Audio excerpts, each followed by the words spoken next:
Hey, Satnam. Greetings, everyone. Hope you're doing really well today. Always good to be connecting for this Vedic Astrology June happenings. Apologize for the delay. Today is actually my birthday.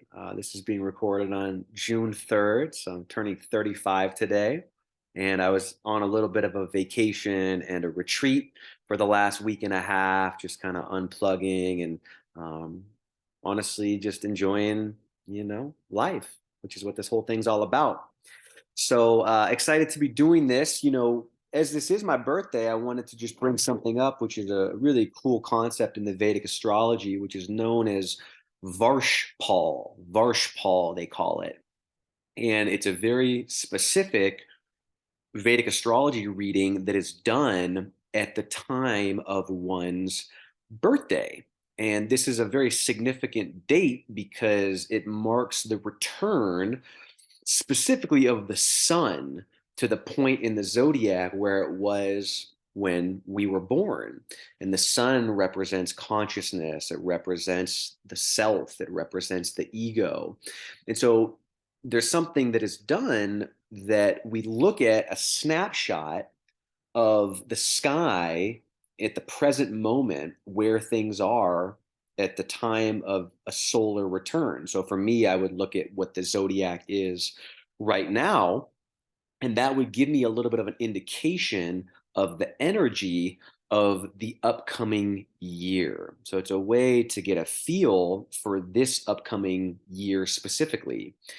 And of course, this doesn't replace the information that is contained in one's actual birth chart, at one's original date of birth, which is always important, but it's just a more focused lens.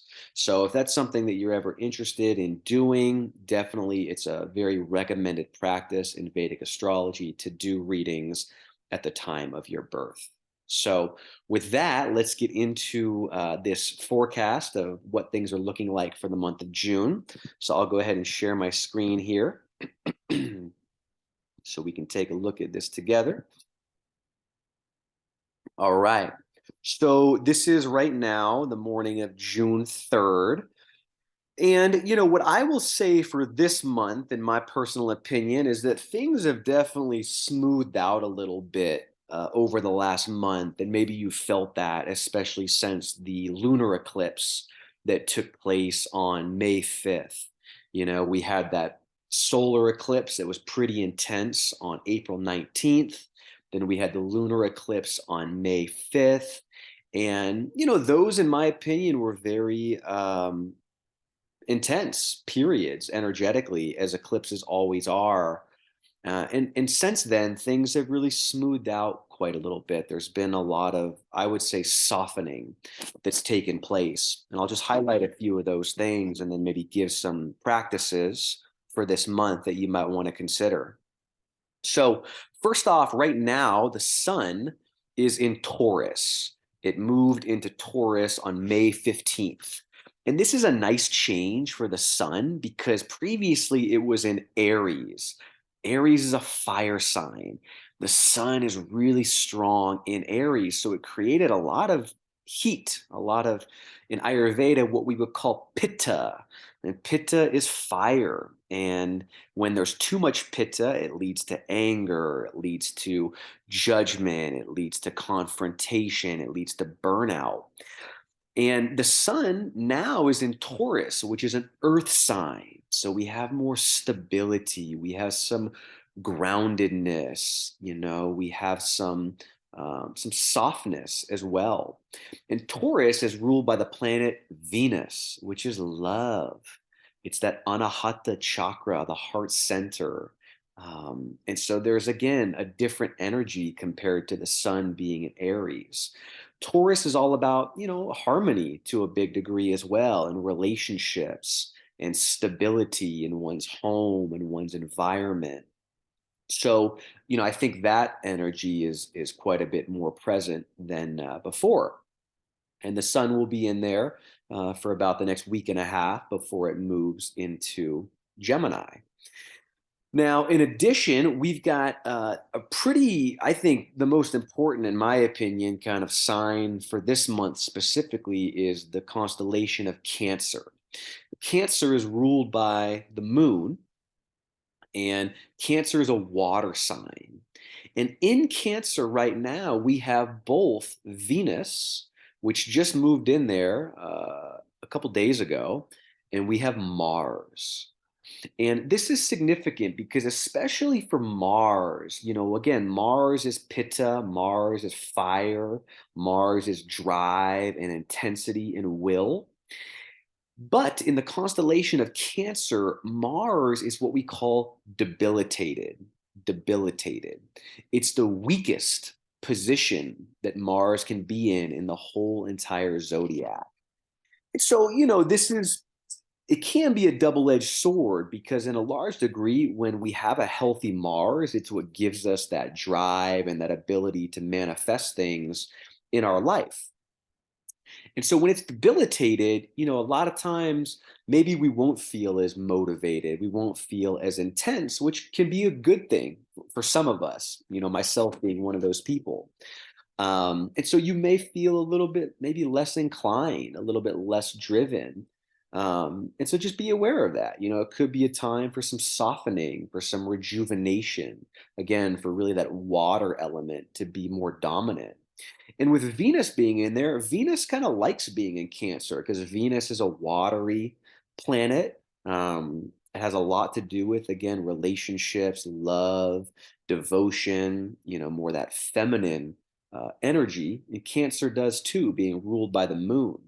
So to me, with this sun in Taurus, ruled by Venus in an earth sign, and this debilitated Mars in Cancer with Venus, this is where I think we're getting a lot more, kind of fluidity in our life.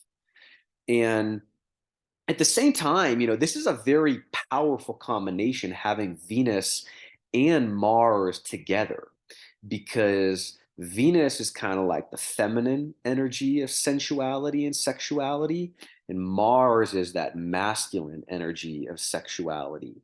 And so when you put those together, you get a fusion of masculine, feminine, creativity, the birthing of certain things. But in this case, again, the feminine is kind of dominating.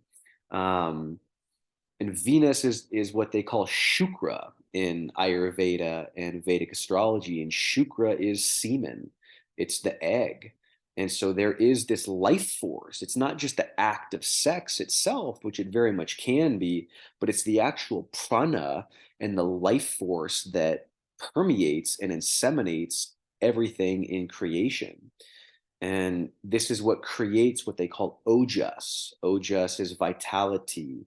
It is um, not just health, but it's more of like this radiance that one has when they're aligned with themselves, when they're aligned with nature, and you just feel it. They have that vibration to them. They exude this. Um, Again, potency is a good word for it.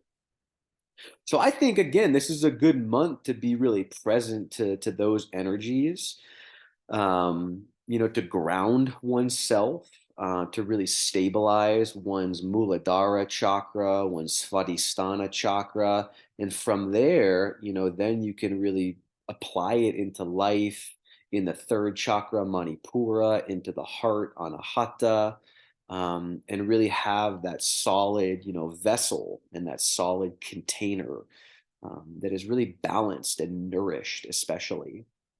So there's some other things happening. We got a full moon tonight happening in Scorpio, which again, a water sign. Um, and kind of, I'll close with this. It's an interesting full moon because just like Mars, being debilitated in Cancer, the moon is debilitated in Scorpio. And you have this exchange where Mars is in Cancer, which is ruled by the moon, and the moon is in Scorpio, which is ruled by Mars. So you kind of have this very interesting exchange between Mars and the moon and these signs of Cancer and Scorpio. And even though the moon is debilitated in Scorpio, it's full And that is when the moon is strongest, when it's full. And so, Scorpio also very sexual as an energy, but also very much about penetrating into the mystery of life, into the deeper, transcendent reality of things. Those darker crevices that maybe we don't always venture into when we're living kind of in our more conditioned, mental, ego-oriented society that is much of what we live in. That's just the nature of existing as a human being. But Scorpio kind of calls us into, again, those deeper parts of ourself and of life. So, again, I think this is a very powerful full moon if you're present to it and you really want to, again, maybe explore those parts of yourselves or those parts of life that call to you that maybe you don't always make the time for, or you don't listen to. It's more intuitive. It's a very intuitive energy that's available right now. It's peaking actually, tonight and kind of tomorrow. So if you happen to watch this, maybe carve out a little time for yourself to explore the mystery and what that means to you, in your life. So I'll leave it at that. I'm going to try to keep these somewhat short and sweet.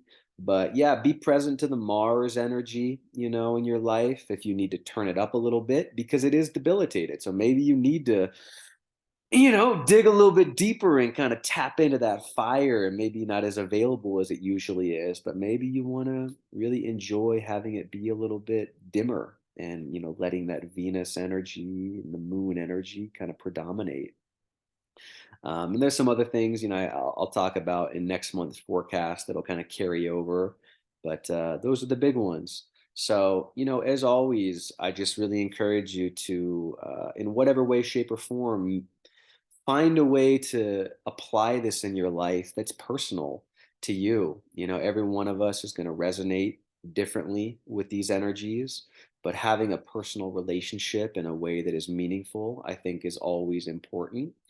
And just being curious, and having fun with it and taking time for your sadhana, your meditation, your journaling, spending time in silence, spending time communing with nature, whether it's, under the stars or under the full moon, or during the day, under the sun and just being in the elements, and being really present to how that feels, for you. Um, so, as always, thank you. I appreciate the opportunity to connect with you all. And if I can serve you in any way, if you have questions, if you want to connect, definitely please don't hesitate to reach out. Till then, Sat Nam, keep on keeping on. Here we go.